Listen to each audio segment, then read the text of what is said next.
우리나라의 국어. 한국어의 기본은 기역, 니은, 디귿, 한글. 영어의 기본은 A, B, C, 알파벳. 2009년부터 새롭게 시행되는 자본시장 통합법. 새로운 금융 환경에서는 새로운 금융 지식이 필수인데, 새로운 금융 지식의 기본, 채권. 수익성, 안전성, 유동성, 이 모든 것을 갖춘 채권.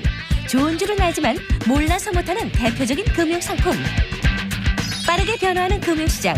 점점 다양해지는 채권은 그 중요성이 날로 더해가고 있는데, 경제를 읽는 힘, 채권. 기본부터 제대로 알자.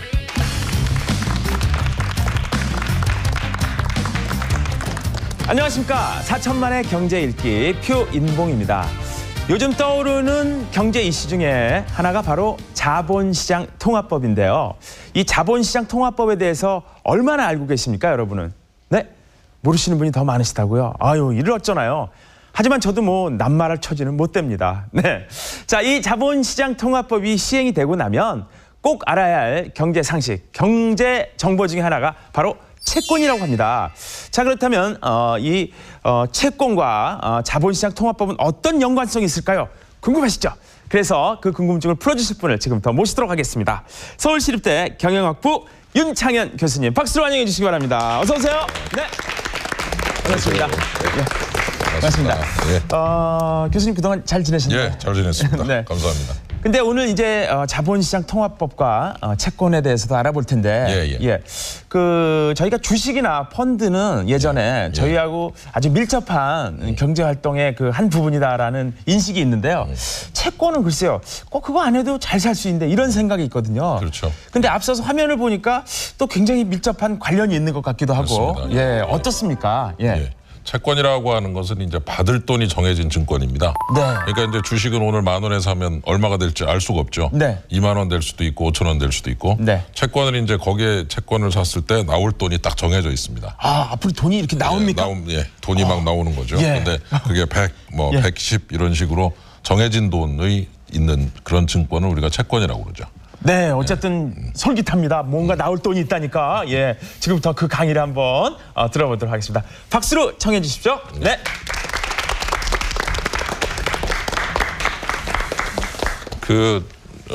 오늘 말씀드릴 내용은 이제 채권하고 그다음에 이제 그 채권하고 연결된 그 여러 가지 그 재미있는 신종 채권들. 그래서 그 두 가지가 이제 정의를 해보고 이제 거기에 대해서 좀 알아보도록 그렇게 해보겠습니다. 이제 왜 그러냐면요. 아까도 이제 지적드렸지만은 내가 돈을 100을 넣었다 그럴 때 내가 110을 받게 돼 있다. 그러면은 이제 들어간 돈과 나온 돈의 이제 차이가 이자가 되는 셈인데 그 이자 부분이 정해져 있으면 이제 그걸 채권이라고 그러죠.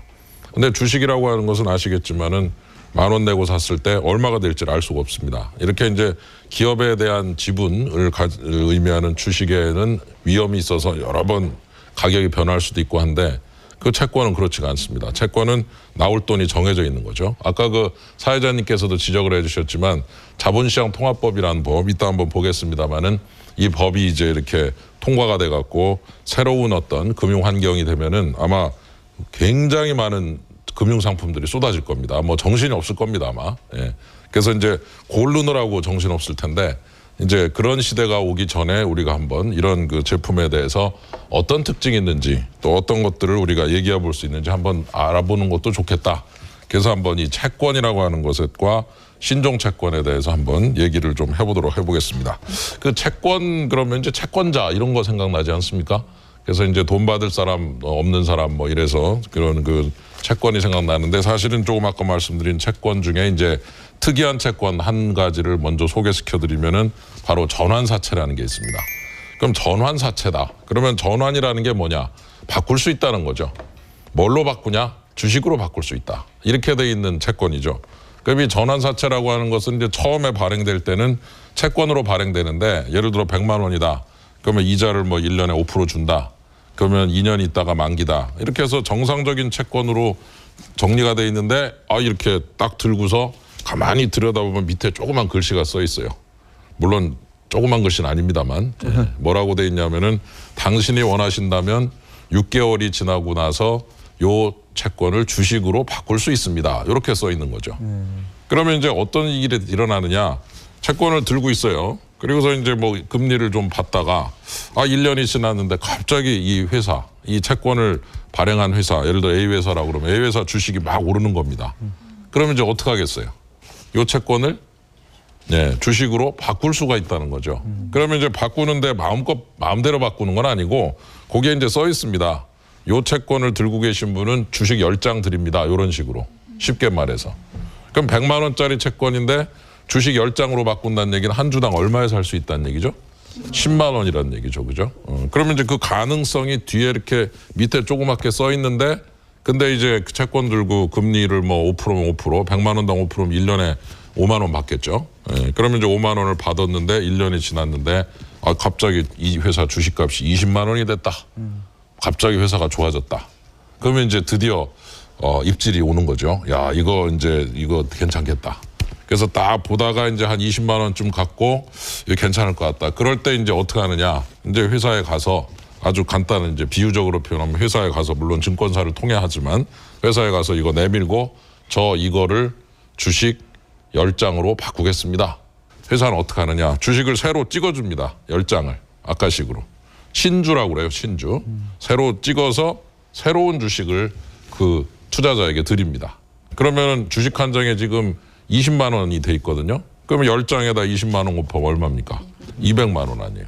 그러니까 원래 채권이 얼마짜리였어요? 100만 원짜리였는데 갑자기 주식 10장으로 바꾸니까 200만 원어치가 되는 거죠.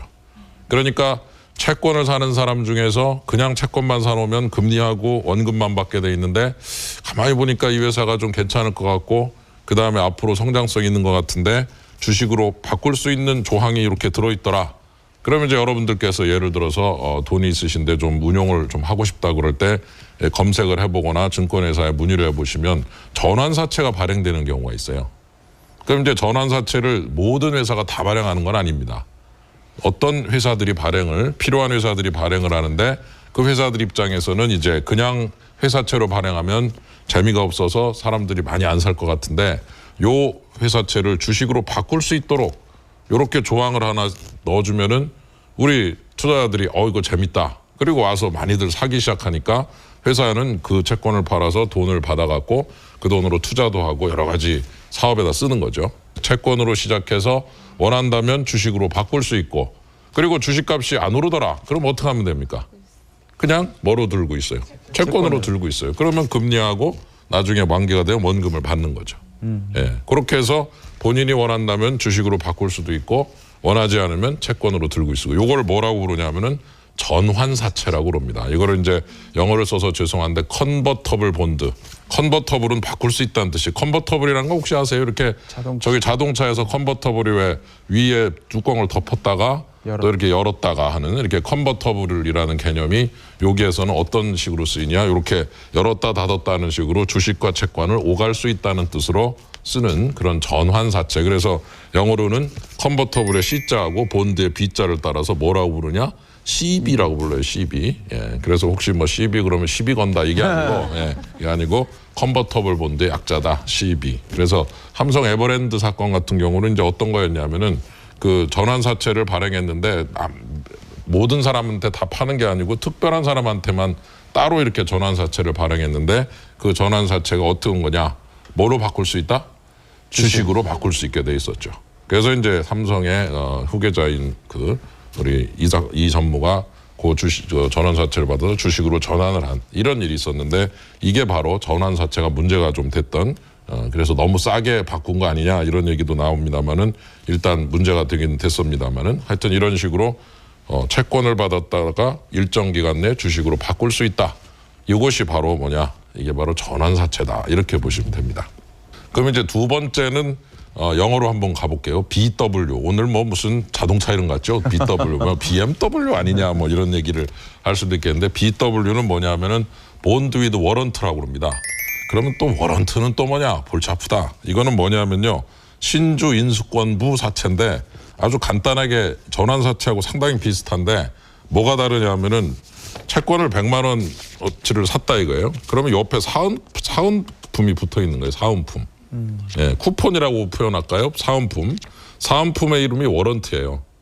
그럼 이 워런트에 뭐라고 써 있냐면은 요 채권을 사신 당신은 요 워런트가 붙어 있는데 그 워런트에는 뭐라고 써 있냐면 요걸 가지고 오시면 저희 회사 주식 10주를 100만 원에 드립니다. 이렇게 써 있어요. 그러면 이제 여러분들이 혹시 이 채권을 사갖고 100만 원에 사갖고 요 워런트를 가지고 있다가 갑자기 이 회사 주식이 아까식으로 20만 원으로 올랐다. 그러면 이제 어떻게 하면 되냐면은 이번엔 조금 상황이 다른 게 뭐냐면 아까는 채권을 들고 가서 주고서 주식으로 바꿨거든요. 그럼 채권은 어떻게 됩니까? 없어져요. 예. 근데 BW는 뭐냐면은 요 채권에 달린 요 사은품을 떼갖고 채권은 그럼 어떻게 돼 있겠습니까? 그냥 내가 가지고 있는 거예요. 가지고 있고 요 사은품을 떼갖고 회사에 가서 저 여기에 보니까 저희 회사 주식 10주를 주당 10만 원에 살 수 있다고 돼 있는데 나 이 권리를 사용을 하겠습니다. 그러면은 그 회사에서 그러시죠. 그러면 여러분은 어떻게 해야 됩니까? 10만 원에 10장이니까 얼마를? 100만 원을 줘야 돼요. 따로. 아까는 어떻게 했죠? 아까는 채권 가져가서 주고 그냥 바꿔버리면 되니까 따로 돈을 냈습니까? 안 냈습니까? 안 냈죠. 예, BW는 따로 돈을 내셔야 돼요. 그래서 요 채권은 그냥 나한테 있고 요 사은품으로서의 W, 워런트라고 하는 요 권리를 가져가서 주고 100만 원 주고 그러면 주식 몇 장 준다? 10장을 줍니다. 근데 이 주식이 이미 얼마다? 20만 원이다. 그러면 200만 원이 되는 거죠. 그러니까 이 BW라고 부르는 BW, 본드 위드 워런트인데 본드에 워런트가 붙어 있다. 그러니까 신주 인수권, 요 신주 인수권이라는 말이 느낌이 오십니까? 요 워런트라는 것은 그 회사의 주식을 어떻게 할 수 있는, 인수할 수 있는 권리라는 거죠. 그 권리가 붙어 있는 사채, 회사채라는 겁니다.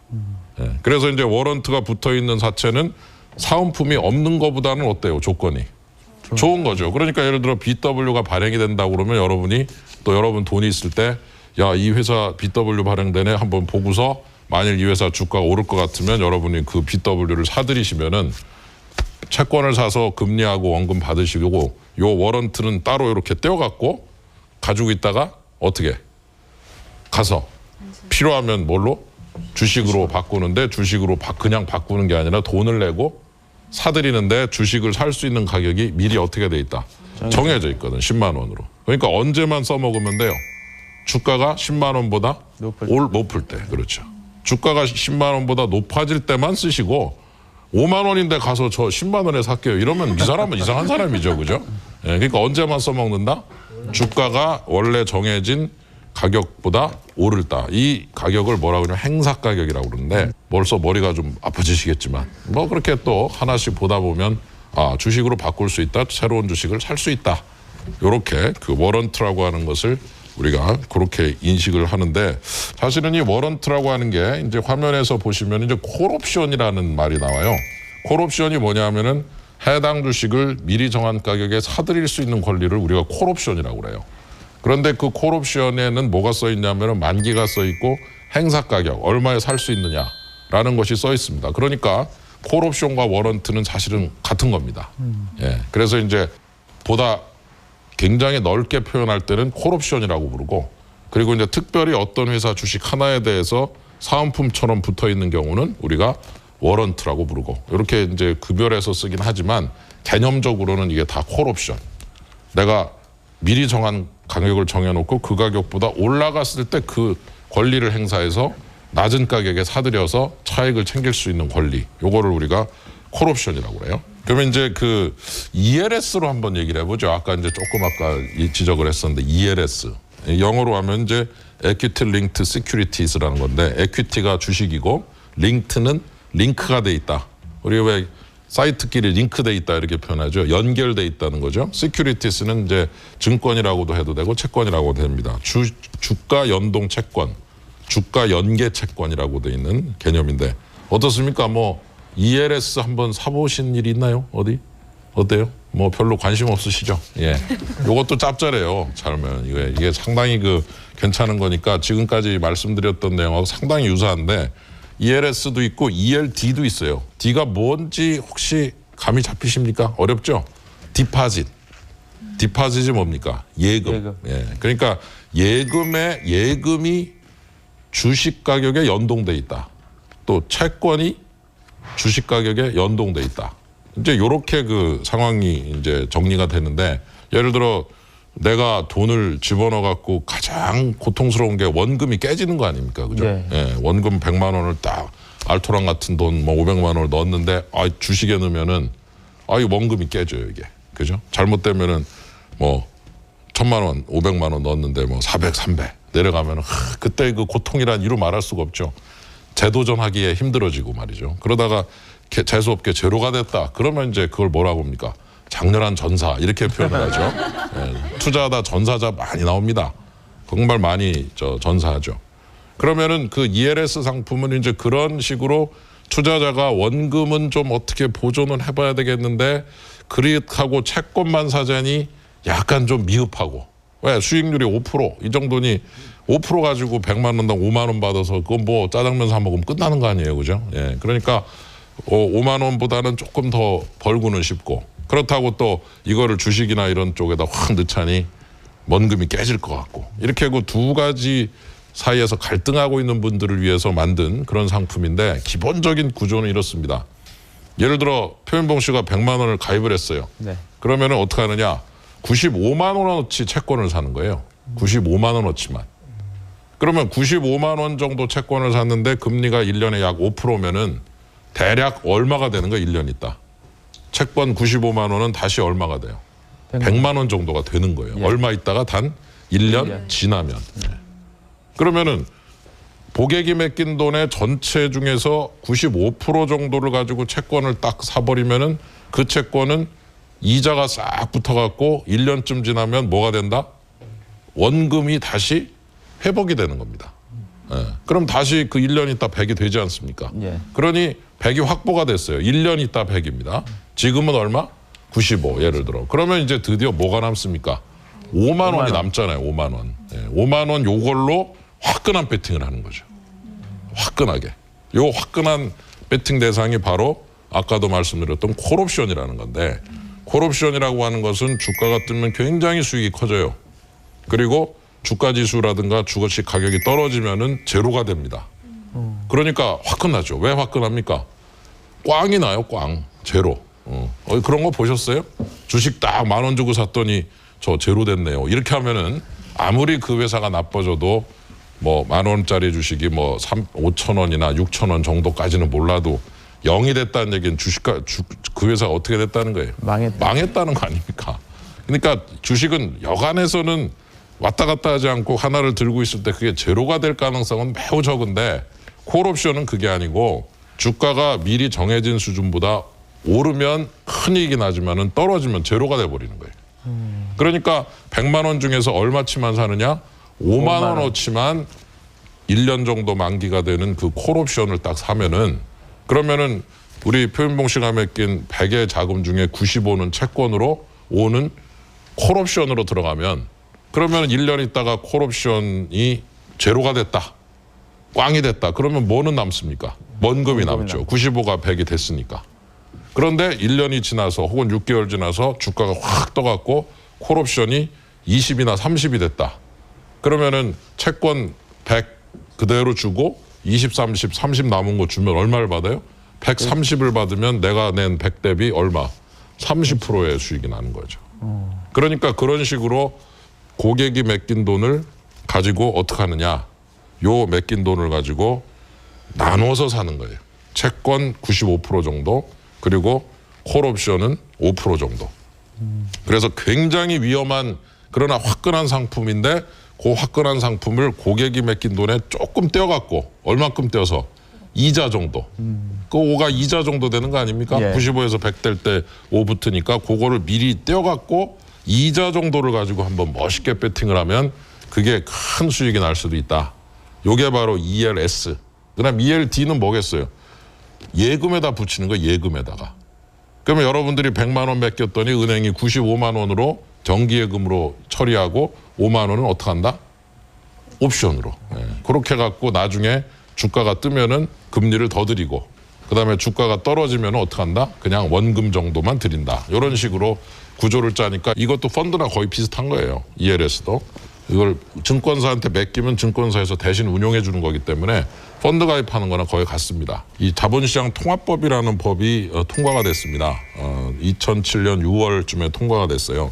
근데 이 자본시장 통합법이라는 그 법의 내용 중에서 우리 투자자들이 조금 생각해 볼 만한 재미있는 거는 이 법이 어떤 그 조항들을 가지고 있느냐면요. 여태까지 발행되지 않고 만들어지지 않았던 증권들을 많이 만들 수 있는 근거 조항을 만들어 놨어요.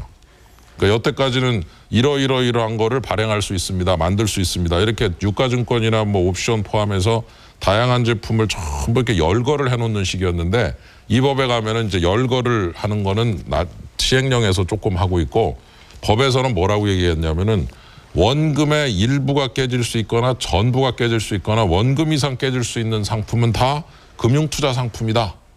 이렇게 정의를 하고 있어요. 그러면 여러분들이 보실 때 일부 손실 가능, 전부 손실 가능, 원금 이상 손실 가능 말고 뭐가 있습니까? 뭐 있어요? 뭐. 그 셋 중에 하나일 거 아니에요. 그죠? 어차피 저 투자를 한다는 거는 조금 깨질 수도 있고 다 깨질 수도 있고 자기가 투자한 돈 이상 깨질 수도 있다. 그 이상의 그 기회랄까 어떤 개념은 없잖아요. 그러니까 이런 식으로 증권이라고 하는 즉 정확히 표현하면 금융투자 상품, 금융투자 상품을 굉장히 포괄적으로 정의를 해서 예를 들어 내일 날씨 좋으면 100만 원 받고 날씨 나쁘면 제로다. 이런 것도 금융투자 상품일 수가 있어요. 그런 식으로 여태까지는 할 수가 없었던 그런 증권들을 갖다가 굉장히 많이 만들 수 있도록 요렇게 그 법에다가 명시를 해놨어요. 그러니까 여러분들이 취급할 수 있는 상품이 늘어난다 이거죠. 그러면은 누가 좋으냐? 증권회사가 좋죠, 그죠? 증권회사가 여태까지는 한정된 그런 그 제품, 한정된 상품만 취급했는데 이제는 굉장히 다양한 상품을 취급할 수 있다. 이렇게 되니까 과거에 증권사 주식값이 어땠냐? 이 법이 통과되기 직전부터 막 증권사 주가가 막 올랐습니다. 왜냐하면 앞으로 증권업이 잘 될 것 같다. 그다음에 이제 또 어떤 내용이 들어있냐면은 증권, 투신, 자문, 종금, 선물회사 막 이런 그 각각 영업 그 할 수 있는 영역이 이렇게 조금씩 정해져 있는 회사들이 많았는데 요거를 한 회사가 다 할 수 있다. 요렇게 해놨어요. 그러면 이제 어떤 한 회사가 이제 뭐 주식 관련된 업무도 하고 펀드도 만들어서 팔고 그다음에 또 자문도 하고 또 이렇게 고객이 뭐 나 굴려주세요 하고 큰 돈을 통장에 딱 주자에 넣어서 딱 주면 그 구자별로 구자를 살린 채로 운용을 하는 형태를 일임 매매라고 그러는데 일임도 할 수 있고 그러면 집합 투자라고 그래서 펀드 업무도 할 수 있고 또 회사가 직접 자기 돈을 굴리는 딜링 업무라고 그래요. 그 매매 업무라고 그러고 이렇게 다양한 업무를 한 군데서 다 할 수도 있다. 다 해야 된다는 아니고. 그러면 어떻게 됩니까? 이제 내년도에 이제 준비를 해서 시행이 되는데 그때 회사들은 이제 이렇게 자기가 하고 싶은 업무를 전부 정해갖고 자본금도 좀 더 키우고 이렇게 해갖고 큰 회사를 만들어서 모든 업무를 한 군데서 다 할 수도 있는 이런 여지를 법에서 열어놨습니다. 가장 또 중요한 거는 투자자 보호를 해야 되지 않느냐.